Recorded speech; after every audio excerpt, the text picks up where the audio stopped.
Қарыздық санаттағы жұмысшылардың да енді құқықтары заңмен қорғалу қажет. Төменгі палатаның жалпы отырысына бүгін Мәжілістің заңнама және сот құқықтар реформа комитетінің бастамасымен әзірленген заң жобасы ұсынылды.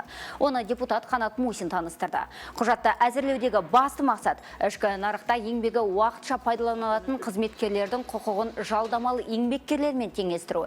Яғни жұмыс барысында қандай да бір оқыс жағдайға тап болса, онда сақтандыру қорынан өтемақы мен өзге де мемлекеттік қосымша қаржыларды алуына мүмкіндік жасау. Бүгінде қарыздық еңбеккерлер агенттіктер мен жеке келісім шарт негізінде кәсіпорындарға таратылады. Әрі делдал арқылы болғандықтан олардың жалақысы да төмен болып жатады. Қысқартуға бірінші ілінеді. Осы құжатта қарыздық еңбекті реттеу деген норма енгізілді. Оны жаңа ғана баяндамада да, сұрақтарға жауап бергенде де Қанат Сергейұлы айтты. Бұл азаматтарды жұмыспен қамту және олардың әлеуметтік жағдайын жақсы сақтау жолында тағы бір жаңа мүмкіндік деуге болады.